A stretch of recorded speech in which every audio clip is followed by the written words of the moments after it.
Supreme court का action होते ही TMC के बागियों ने पलटी मारना शुरू कर दिया है।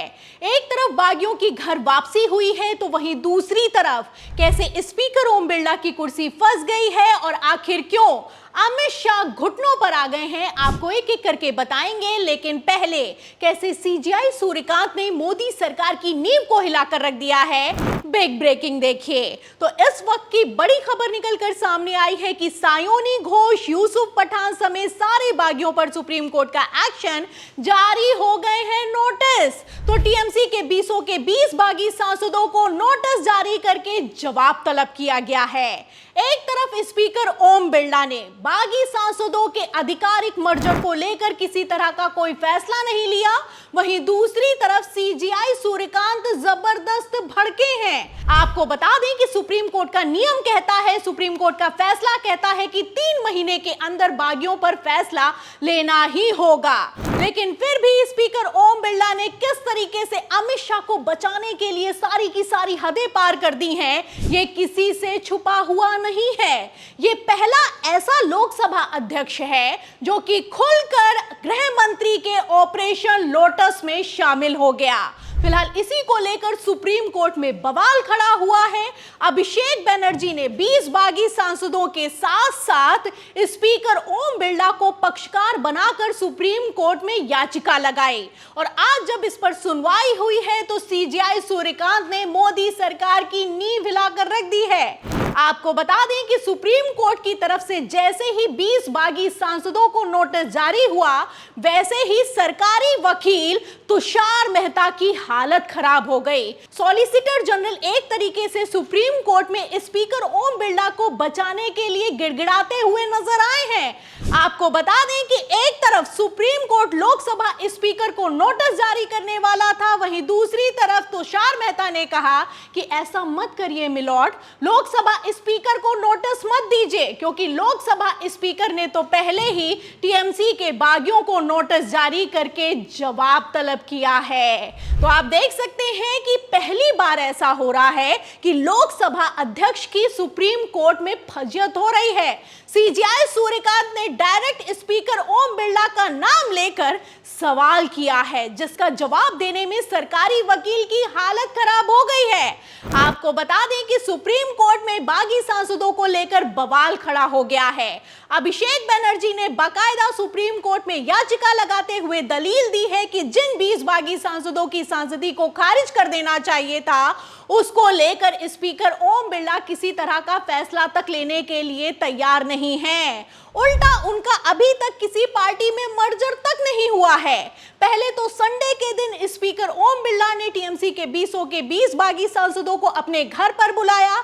दावा किया जाने लगा कि बागी सांसदों का मर्जर एनसीपीआई में हो गया है, लेकिन फिलहाल अभी तक ऐसा कुछ नहीं हुआ है। जब से बवाल खड़ा हुआ है उसके बाद से स्पीकर ओम बिरला ने कहा है कि हम दोनों पक्षों को सुनेंगे, उसके बाद ही आखिरी फैसला लिया जाएगा। फिलहाल अभी तक ये आखिरी फैसला नहीं हो पाया है। इसी को लेकर अभिषेक बनर्जी का कहना है कि हमने 2 महीने पहले स्पीकर ओम बिरला को पत्र लिख दिया था, लेकिन उन्होंने किसी तरह का कोई जवाब तक देना जरूरी नहीं समझा।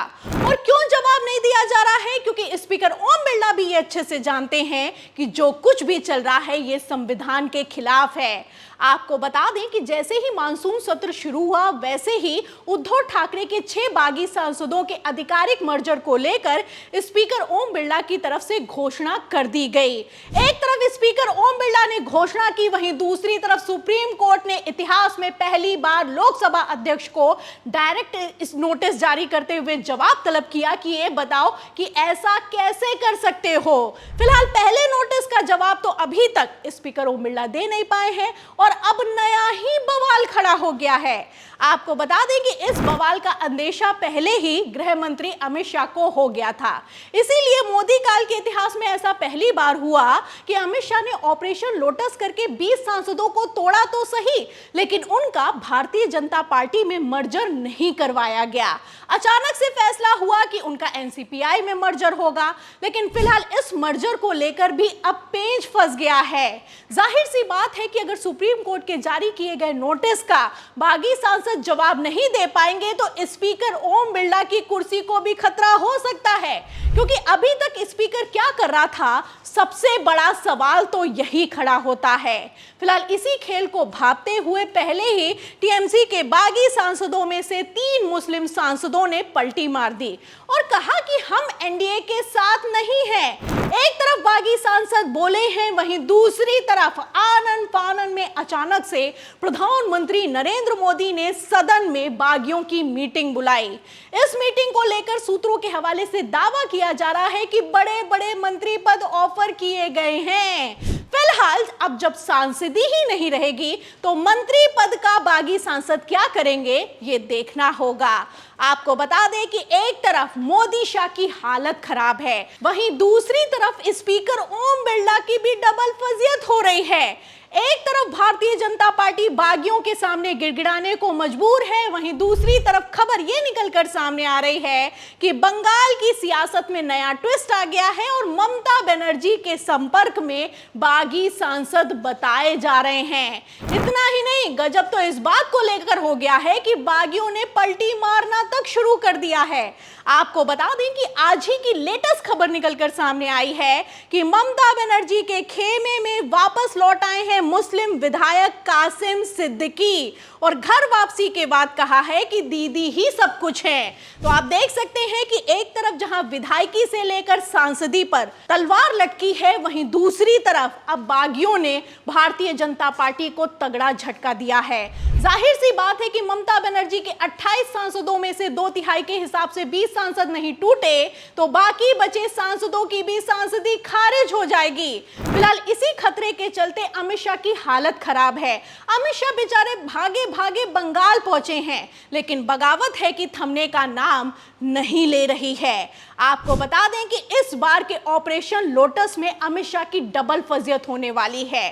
जिस तरीके से स्पीकर ओम बिरला ने काम किया है, जाहिर सी बात है कि अब स्पीकर ओम बिरला को भी जवाब देना होगा। फिलहाल बागी सांसदों को नोटिस जारी हो गया है। अब इस नोटिस के बाद बागी सांसदों का क्या होगा, अमित शाह के ऑपरेशन लोटस का क्या होगा और स्पीकर ओम बिरला की कुर्सी का क्या होगा, इन सभी सवालों के जवाब में पूरी रिपोर्ट पर आपको क्या लगता है? क्या इस बार भारतीय जनता पार्टी का पूरा खेल उल्टा पड़ गया है? जो भी आप सोचते हैं हमें कमेंट बॉक्स में जरूर लिखें। वीडियो को ज्यादा से ज्यादा शेयर करें, हमारे चैनल को लाइक करें, सब्सक्राइब करें, ज्वाइन करें। फिर मिलती हूं अगली खबर के साथ, तब तक के लिए धन्यवाद।